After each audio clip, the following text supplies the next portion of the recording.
आपने जिस तरह बेयारो मददगार अपने लोगों को छोड़ा हुआ है, ये लोग कहां जाएंगे अगर आप इनकी दादरसी नहीं करेंगे, आप इनके लिए आवाज नहीं बुलंद करेंगे, आप राशन और चीजें अपने गोदामों को भर के रखेंगे, आप इन मिस्कीन लोगों में नहीं बांटेंगे।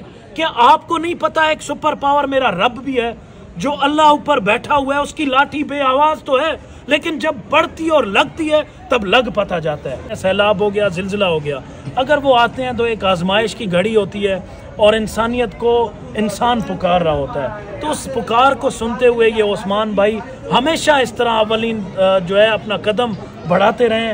मैं बहुत तहे दिल से शुक्रगुजार हूँ। और इसके साथ साथ मैं अपने हुकूमत वक्त को नसीराबाद डिवीजन में यहाँ पे बिल्कुल तवज्जो हटा दी गई है, बलूचिस्तान हुकूमत की भी और हमारी फेडरल हुकूमत की भी। आपको तवज्जो देना चाहिए, लोग मुंतजिर हैं, लोगों की मदद के लिए आना चाहिए, लोग रिहेबिलिटेशन के लिए तड़प रहे हैं। उनके बाप दादा जगहें घर बना के गए थे, इस महंगाई के दौर में वो 2 वक्त की रोटी के लिए परेशान है, वो अपना घर कहाँ से बनाएंगे? उनको रिहेबिलिटेशन की तरफ उनकी आंखें तरस रही हैं। बदकिस्मती के साथ शुरू दिन से मैं देख रहा हूँ कि आपने बहुत अच्छे एफर्ट्स लिए हैं, तो आप क्या समझते हैं कि इस वक्त आपका इलाका ताहाल जो है सैलाबी पानी की लपेट में है, तो हुकूमत क्यों इनकी इमदाद के लिए संजीदा नहीं है? हुकूमत को क्या करना चाहिए? बिस्मिल्लाहिर्रहमानिर्रहीम। सबसे पहले तो मैं आप सब भाइयों का शुक्रिया अदा करता हूँ कि आप सब की तवस्सुत से हमारी आवाज़ जो है वो ऊपर तक जाती है। जहाँ पे हो सकता है हम लोग अपनी कोशिशें करते हैं, उसमें साथ साथ आप हमारे साथ शाना बशाना खड़े हैं, अपने इलाके की अच्छी और बुरी चीज़ों को आप उजागर कर रहे हैं, जिसकी वजह से लोग देख रहे हैं। आप देख रहे हैं आज ज़रिया माश फाउंडेशन की तवस्सुत से हमारे पास कुछ खुश्क राशन थे, कंबल हैं, मच्छरदानियाँ हैं, चादरें हैं, बच्चों के गर्म कपड़े हैं, मलबूसात हैं। तो ये सारी चीज़ें हमारे इधर बलूचिस्तान में आकर ख़ास कर इन्होंने एक हुब्बुल वतनी का सबूत दिया है।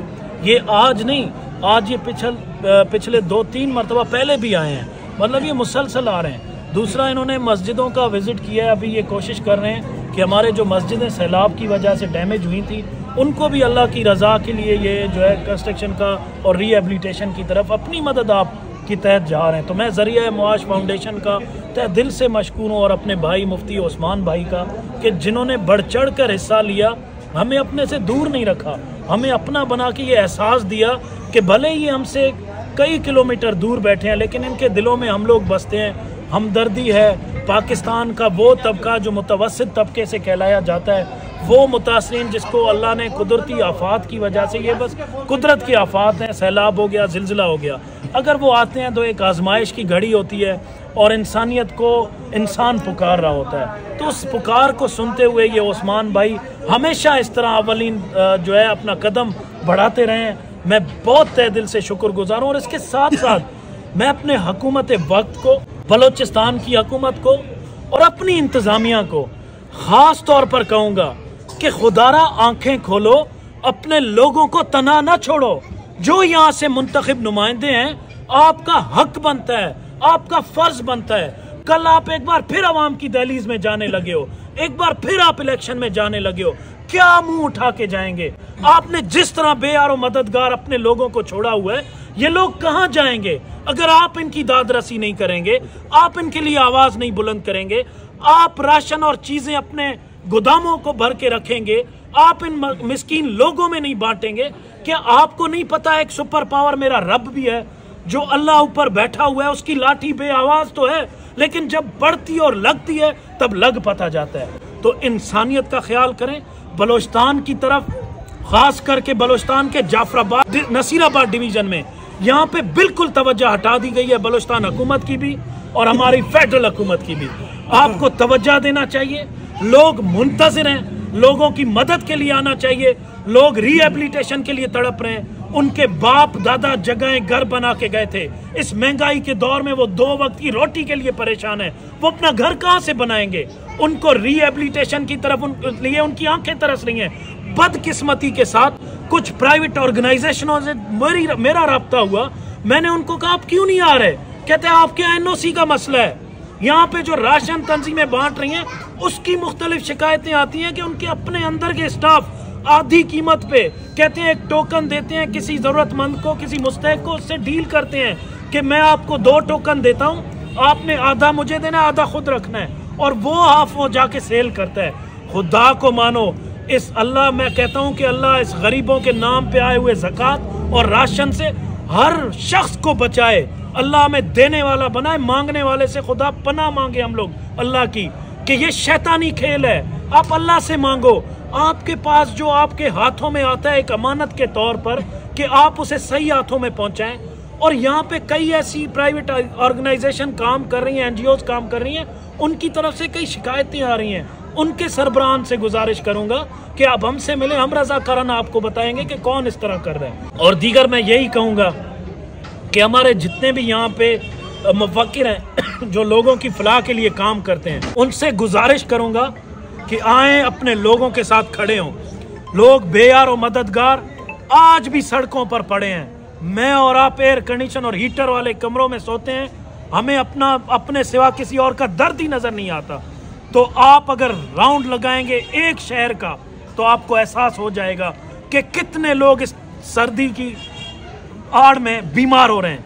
इतनी सख्त शदीद सर्दी होती है, रात को धुंध होता है, वो सड़कों पे पड़े हैं, कोई गाड़ी लग जाए, किसी का हादसा हो जाए, ये मासूम बच्चे बीमार हो रहे हैं, डॉक्टर भरे हुए हैं, मेडिकल फैसिलिटीज नहीं है। यहाँ पे लोगों को मेरी और आपकी शदीद जरूरत है। यहाँ पे मैं रजाकारों से गुजारिश करता हूँ कि खुदा का वास्ता है, ये उस्मान भाई लाहौर से आ सकते हैं, तो आप भी नजदीकी एरिया से आ सकते हैं। आप और मैं इकट्ठे मिलके हम लोग मुसलसल कोशिश कर रहे हैं। जब से बारिशें हुई थी आज तक हमने लोगों को नहीं छोड़ा। हमारी कोई ताकत और हैसियत नहीं है, हम किसी साहिब वक्त या इक़्तिदार के मालिक नहीं है या किसी ओहदे के मालिक नहीं है। उसके बावजूद सिर्फ अल्लाह की रजा के लिए अपनी कोशिश करते हैं, लोगों के साथ खड़े रहें। तो आपका भी हक बनता है, हमारी इंतजामिया का हक भी बनता है, हमारे मुंतखब नुमाइंदों का हक भी बनता है, हमारे वो स्टेक होल्डर जो कल इलेक्शन लड़ना चाहते हैं, उन सब का हक बनता है कि आज कौम और अवाम के साथ खड़े होगे तो कल ये अवाम आपको खुद मुंतखब करेगी। अगर आज बेयार और मददगार छोड़ेंगे तो कल आपके वादे और दावे हमारे किसी काम के नहीं है। आप अपनी इलेक्शनों के लिए लोग भी खरीदते हैं, लोगों के ज़मीर भी खरीदते हैं, आप अपने इलेक्शनों के लिए जोड़ तोड़ करते हैं, आप अपनी इलेक्शनों के लिए लोगों को अपनी तरफ मुतवज्जा करके उनके लिए झूठे झूठे वादे और दावे करते हैं। आज आपके वोट का दिन है, आज आपके खिदमत का दिन है, आज आपके उस वोट की इज्जत का दिन है जो ये कौम, ये अवाम, ये जाफराबाद, नसीराबाद, सोबतपुर और उस्ता मोहम्मद के लोग आपके मोहर लगाते हैं। आप जिस निशान का कहते हैं, ये जाके वोट देते हैं, आपको कामयाब करते हैं, आप वजीर भी बनते हैं, आप मुंतखब नुमाइंदे भी बनते हैं, आप इनके कानून साजी करने के लिए असेंबलियों में जाते हैं। तो आज ये कौम जो आपको असेंबली भेजती है, ये जाफराबाद की अवाम जो आपको वजीर बनाती है, ये जाफराबाद की अवाम जो आपको वजीर आला, वजीर आजम तक के तख्त पर पहुंचाती है, आप सबका फर्ज बनता है निकलें बाहर, अपनी जेब से मदद करें। अपनी मदद आप लोग फोन घुमाएंगे, आप मदद कर सकेंगे। बदकिस्मती के साथ लोग कहते हैं आप भी अपनी गोदामें भर रहे हैं। मैं सबको कहता हूं जितने स्टेक होल्डर हैं, बशमूल हमारे मुंतखब नुमाइंदों के, कि आप निकलें, अपनी गोदामों का दरवाजा खोलें और लोगों की मदद करें। वरना मेरे जैसे कई पढ़े लिखे बाशऊर लोग आपके सामने सीसा पिलाई दीवार की तरह खड़े हो जाएंगे, तब आप हमें पीछे नहीं कर सकेंगे। और इंशाल्लाह जिस दिन हम खड़े हो गए तब आप देखेंगे कि हम किस तरह खड़े होते हैं। आज भी आपको कहते हैं, आप हमारे सरबराह हैं, इस इलाके की उम्मीद है, इस इलाके के लोगों की उम्मीद है, आप निकलें और लोगों की मदद करें। बहुत